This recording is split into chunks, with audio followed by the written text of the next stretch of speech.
ग्रामीण लोक की उच्च माध्यमिक विद्यालय के YouTube चैनल पर आपका स्वागत है। आज हम देख रहे थे समास का अगला भाग कक्षा 8 के लिए समास।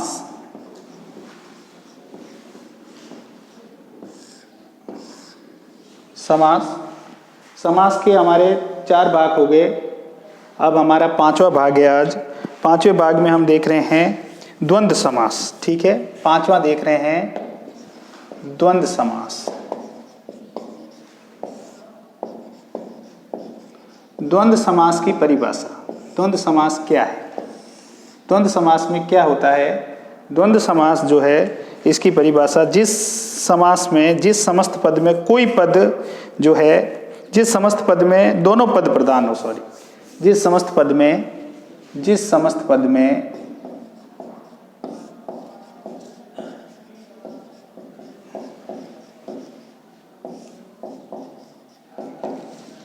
दोनों पद प्रधान हो,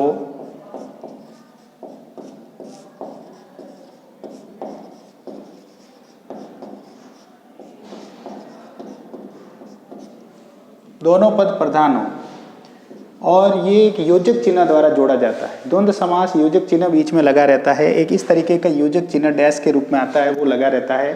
साथ में इसमें एवं और तथा या का प्रयोग होता है। ठीक है, जैसे जिस समस्त पद में जो है दोनों पद प्रधान हो तथा विग्रह करते समय एवं तथा और आदि, तथा विग्रह करते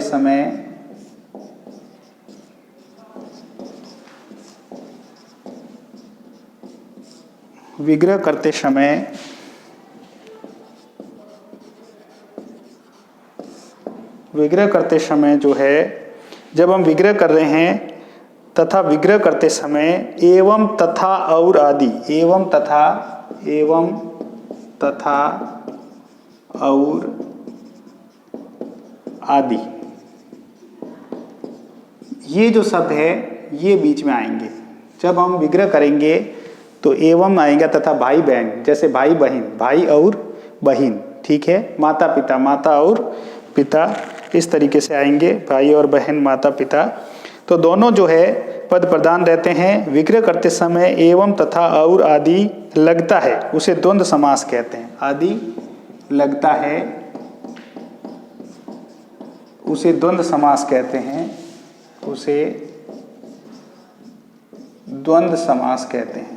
द्वंद्व समास कहते हैं।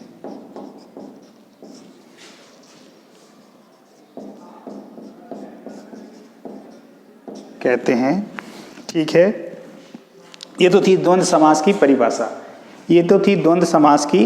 परिभाषा। अब हम कुछ उदाहरण लेंगे समस्त पद और विग्रह। एक बात और लिख सकते हैं हम कि आदि से जो है जोड़े जाते हैं उसे द्वंद्व समास कहते हैं।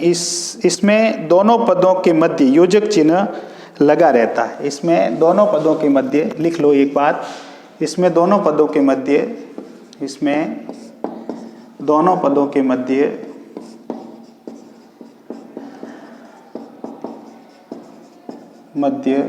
योजक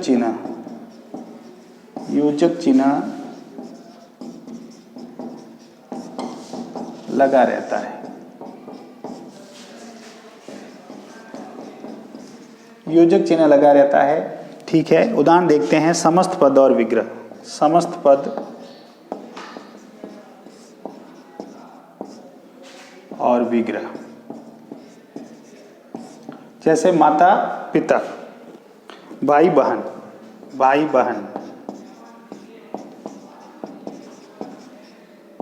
भाई और बहन। ठीक है, भाई और बहन,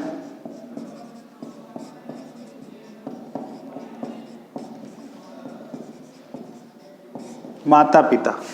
देखिए एक योजक चिन्ह लगा रह रहा है, माता पिता, माता और पिता, माता और पिता, माता और पिता, माता पिता, माता और पिता।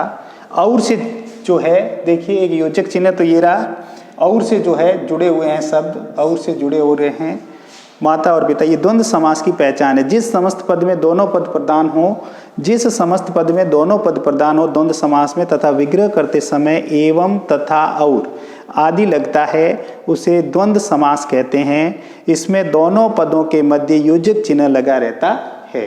इसमें दोनों पदों के मध्य क्या लगा रहता है? योजक चिन्ह लगा रहता है। माता पिता, माता और पिता। आगे इसी तरीके के उदाहरण देंगे। धनी निर्धन, धनी और निर्धन, धनी निर्धन, धनी डैश निर्धन। ये डैश लगा रहेगा तो इससे पता चलेगा कि ये द्वंद्व समास है। ये कैसा समास है? द्वंद्व समास है। धनी और निर्धन, धनी और डैश की जगह और लग जाएगा, एवं लग जाएगा। धनी और निर्धन, धनी निर्धन, ठीक है, ये इसका विग्रह हो गया। उसी प्रकार और भी उदाहरण है। देश विदेश, देश विदेश, देश और विदेश, देश विदेश, ठीक है, देश विदेश, देश और विदेश, देश और विदेश, देश और विदेश। उसी प्रकार और भी उदाहरण हैं। रात दिन, रात और दिन, रात दिन, रात और दिन,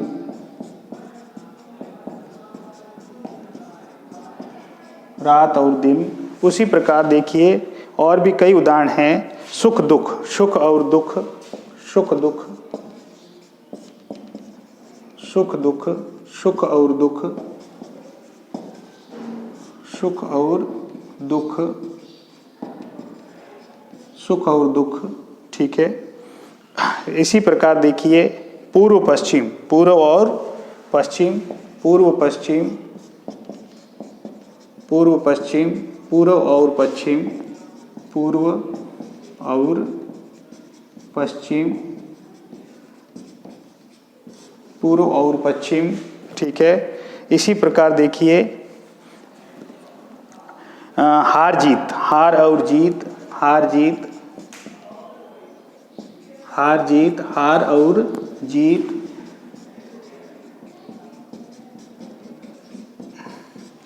बहुत सारे उदाहरण हैं ऐसे। नर नारी, नर और नारी, दाल और रोटी, दाल रोटी, ठीक है। नर नारी, नर नारी, नर और नारी, नर और नारी, दाल रोटी,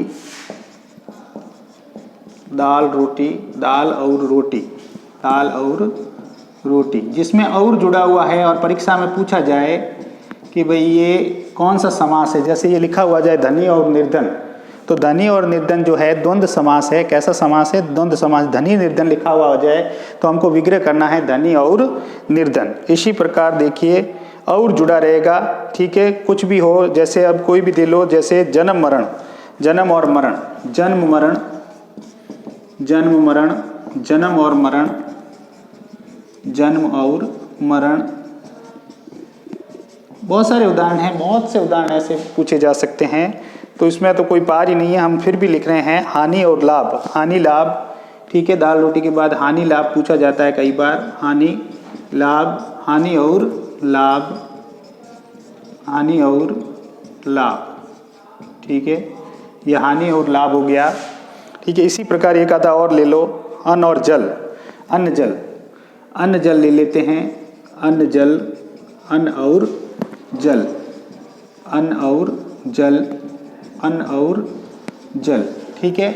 ये हमारा था द्वंद्व समास। अब एक बचा है जो है हमारा अवयवी भाव समास, ठीक है, जिसमें अवयव हो, ठीक है, जिसमें अवयव हो। अवयवी भाव समास देखते हैं। ये मिटा देता हूँ, आपने कर लिए होंगे, देख लिए होंगे, मैं मिटा देता हूँ और करते हैं अवयवी भाव समास। अवयवी भावी समास में क्या होता है? छठा और लास्ट समास है हमारा, छठा और लास्ट समास है। फिर समास जो है खत्म हो जाएंगे, उसके बाद हम कुछ अगला जो है टॉपिक लेंगे। अगला जो है हमारा अवयवी भावी समास है। समास का नाम है समास। हम पढ़ रहे हैं समास, जिसका छठा रूप, अंतिम और छठा रूप देख रहे हैं। अंतिम और छठा रूप है अवयवी भावी समास। अवयवी भाव समास, ठीक है। हम देख रहे हैं अवयवी भाव समास। जिस समस्त पद का जिस समस्त पद का पहला पद अवयव हो, जिस समस्त पद का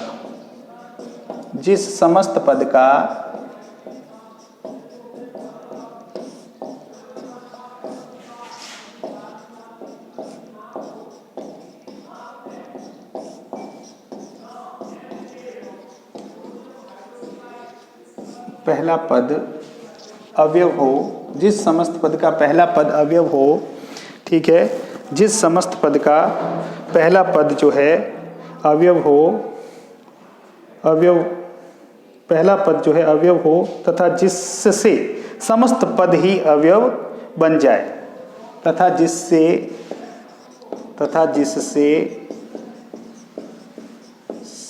समस्त पद भी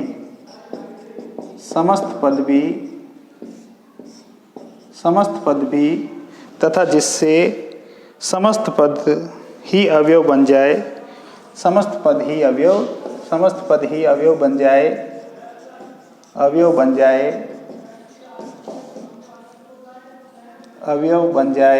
समस्त पद ही अवयव बन जाए।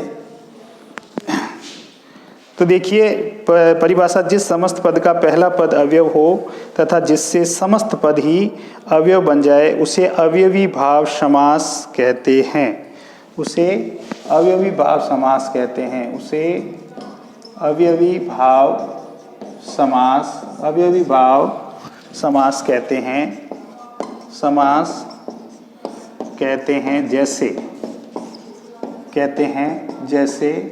जैसे उदाहरण देखते हैं। जैसे देखिए अवयव आजीवन, ठीक है, आजीवन, ठीक है, आजीवन, जीवन पर्यंत, आजीवन, इसमें उपसर्ग भी कह सकते हो आप, इसमें उपसर्ग का प्रयोग भी होता है। जैसे आजीवन, ध्यान रखना है उपसर्ग भी आते हैं, अवयव वे होते हैं जो वास्तव में बदलते नहीं हैं। तो आजीवन, जीवन पर्यंत, इसका जो है समस्त पद बना और समास विग्रह बना, ये समस्त पद है आजीवन और विग्रह बन गया इसका जीवन पर्यंत,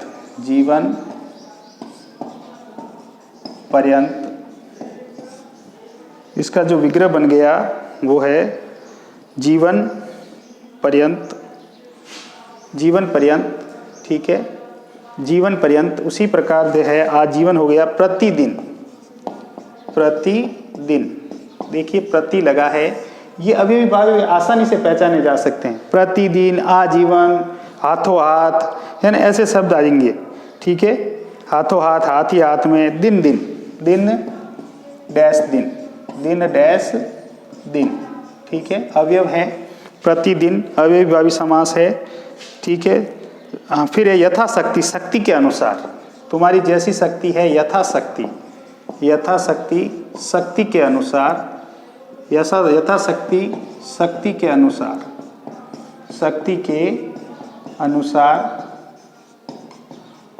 यथाशक्ति, शक्ति के अनुसार।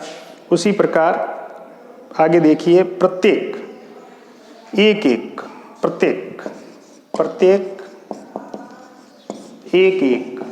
एक, डैश एक, ठीक है। उसी प्रकार देखिए प्रत्येक देख लिया हमने। भरपेट, पेट भरकर,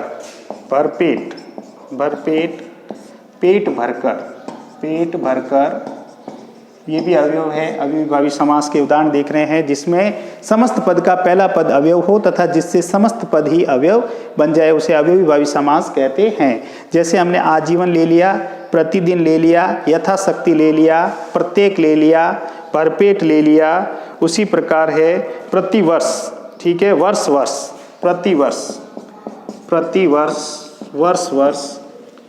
कुछ इंपोर्टेंट दिख रहे हैं, प्रतिवर्ष, ठीक है, वर्ष और वर्ष देख लिया है। उसी प्रकार हम देख रहे हैं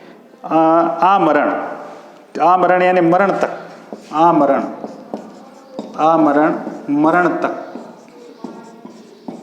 मरण तक जो है हम ले रहे हैं, मरण तक, ठीक है। उसी प्रकार है यथाशीघ्र, जितना शीघ्र हो सके, यथाशीघ्र,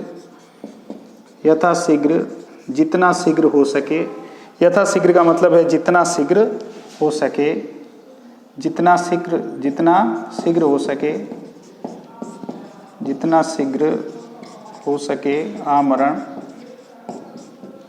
उसी प्रकार देखिए यथाशीघ्र हो गया, आजन्म हो गया, यथाशीघ्र हो गया, आजन्म, यथाशीघ्र, दिन भर। ठीक है, दिन भर, हाथों हाथ लिखते हैं। ठीक है, हाथों हाथ लिखते हैं। सारे दिन, दिन भर, दिन भर, दिन भर, सारे दिन, सारे दिन, हाथों हाथ लिखते हैं। हाथ ही हाथ में, हाथों हाथ, हाथों हाथ हम प्रयोग करते हैं ना हाथों हाथ का, कि वास्तव में कोई भी वस्तु है और हम उसका प्रयोग करते हैं हाथों हाथ। हाथ ही हाथ में, हाथ ही हाथ में, हाथ ही हाथ में। उसी प्रकार हम देखते हैं यथा विधि, विधि के अनुसार, यथा विधि, यथा विधि, विधि के अनुसार, यथा विधि, विधि के अनुसार, विधि के अनुसार, यथा विधि। ठीक है, उसी प्रकार हम और कुछ उदाहरण देख रहे हैं। यथा विधि, विधि के अनुसार, विधि के अनुसार देख लिया हमने, यथा विधि देख लिया। उसी प्रकार यथाक्रम, क्रम के अनुसार, यथाक्रम, यथाक्रम, क्रम के अनुसार, क्रम के अनुसार, यथाक्रम, क्रम के अनुसार, यथाक्रम, क्रम के अनुसार। अक्षी के सामने है समक्ष, समक्ष जो है अक्षी के सामने, अक्षी यानी आँख, समक्ष कि मेरे समक्ष ये घटना घटी। अक्षी के सामने, अक्षी यानी आँख, अक्षी के सामने, समक्ष, अक्षी के सामने, अक्षी के सामने, समक्ष। इसी प्रकार है निर्विवाद और बेचैन, अनजाने, बिना जो है जाने हुए। ठीक है, आज हम इतना ही करेंगे। हमारा समास जो है पूर्ण रूप से खत्म हो चुका है। मैंने समास के 3 या 4 वीडियो जो बनाए हैं, आप संपूर्ण देखें, उसका अध्ययन करें और उसी प्रकार अपना होमवर्क करके लाएं। जो मैंने इस बोर्ड पर लिखा है, अपना होमवर्क भी उसी प्रकार करके लाएं। आज के लिए इतना ही। Thank you very much. फिर अगली कक्षा में।